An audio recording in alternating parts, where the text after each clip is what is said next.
Cathy McLeish, and hi again. We're going to talk about alcoholism, raising a little awareness. Today, we're going to talk about signs that we need to stop drinking.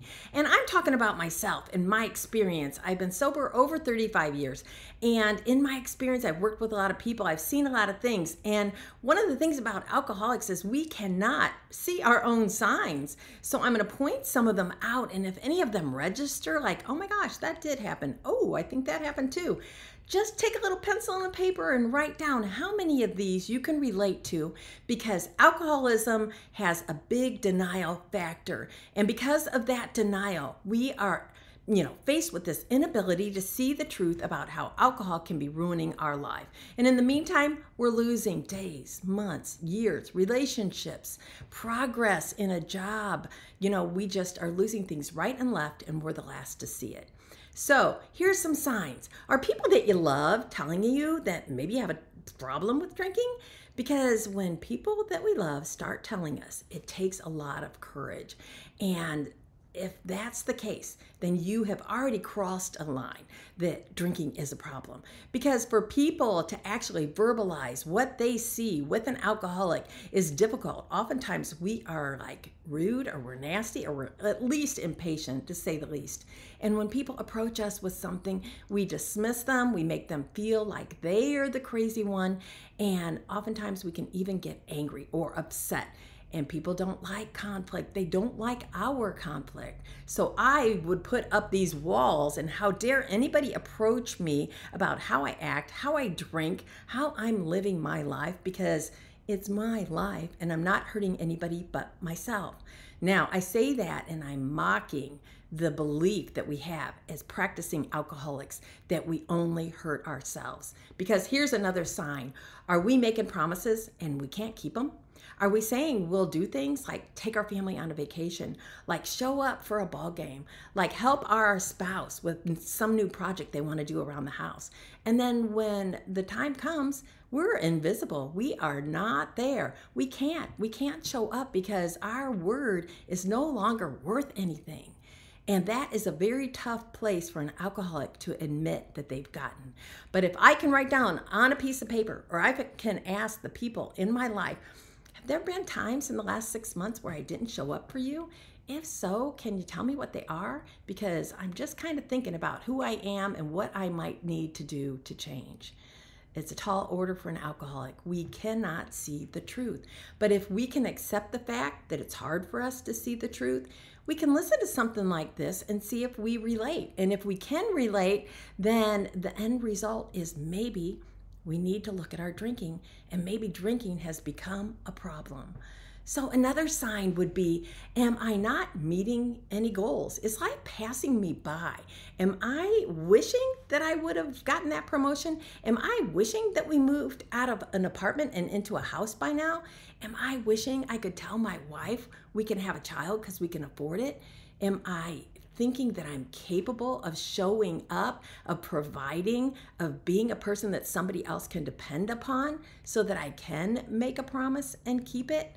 So is life passing me by? And while I'm drinking and saying that drinking isn't a problem, am I losing out on the things that I should be getting at this point in my life, in my 20s, in my 30s, in my 40s? Because if I keep drinking, the past just becomes my future, and I'm cheating myself out of all the goals and dreams that I've had, because my capacity for operating and reaching those goals is just going to get worse. So, is drinking part of my problem? The next thing I would ask is, where's my money going? Am I spending money on alcohol, but, thinking of that as a priority, and other things that are even more important, I just don't have the money for. I don't have the money for you to go to camp this summer. That is crazy amount of money. I don't have the money for a new car. We will just get the old one fixed. I don't have money to add that addition onto the house. We are fine with what we have. And you know what the alcoholic does? It even makes other people feel bad about wanting to better their lives. Like materialistic things are bad, and they really aren't, unless you can't work for them, you can't provide them, you can't count on yourself to use money, save money, spend money in the right way. Then you got to figure something else out. So you figure that materialistic things just are not important. That's not what matters. But when I look at my life as an alcoholic, when I'm trying to sell that bill of goods, nothing else is really mattering to me either, except my next drink. It's not like I'm investing in all these natural ways to have fun and to do things and to enjoy the things I have and the space I have to the best of my ability. I'm not. I'm checked out. So how am I spending my money? How am I honoring the people in my life with my paycheck, with their dreams, with their goals? Are we in a better place today in my family, whoever is in my group of people? Are we in a better place today than we were last year? Because financially, if every year is getting worse, it is a sign that I need to stop drinking. And you know, another sign is it's not my fault. I'm a good person. I'm a good person, just the world is against me. Nothing works out for me. He got that promotion, but I deserved it. You know, good things happened to that family, but not us. I think I had bad parents, and that's my problem. I got off to a bad start. Well, let me tell you, here's what I had to come to terms with. I was a big girl. In my last years of drinking, I was a big girl that needed to take charge of her own life and needed to take responsibility for what I was doing and, most importantly, what I was not doing. Because the cards were not stacked against me. You know what I was doing? I was stacking those cards against myself. And every drink, every month of drinking, every year of drinking made it harder to get out from underneath that. Could I do it? Yes, I did it. And it doesn't take as long as you think. But if you want to wallow, if I want to stay in self-pity and look out to everything I cannot control and blame this life on them, then I have a problem with drinking, because alcohol has gone into my body, it's gone into my bloodstream, it's gone to my brain, and it has affected the way that I look at life. And I can no longer see the truth.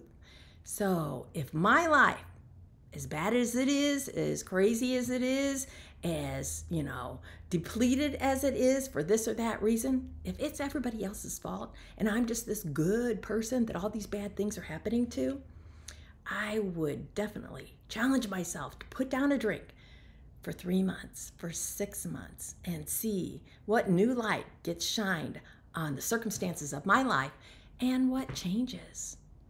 So, am I the last to see the truth? Am I the most baffled about how my life is going? Are people coming to me and saying, "Are you okay? Has something happened? Is something wrong? Is your marriage okay? Is your job okay? What about your health?" If people are coming to me with questions, if people are looking at my life and wondering why I am the way I am, why I am gone backwards, I've gone backwards from where I was last year, why I am this person with all this potential, that F and P word, this potential that I do not use. If I am the most baffled of everyone as to why that is, then that denial, that big dark cloud of denial that comes from drinking alcoholically, has blocked me from seeing the truth about my life. And it's blocked me from the future I'm meant to have. So if you can answer, if your piece of paper has a few checks on it and you can check the boxes of these things that are signs of drinking, then think about asking for help, thinking about going outside yourself and talking to someone who will tell you the truth, and then getting on the other side, because that's where life is. That's where the answers are. And most importantly, that is where the truth is that makes you feel good about who you are. So, Cathy McLeish, please, subscribe and follow for you, not for me, and then watch the next part of this series about, is it time for me to think about not drinking? Thanks.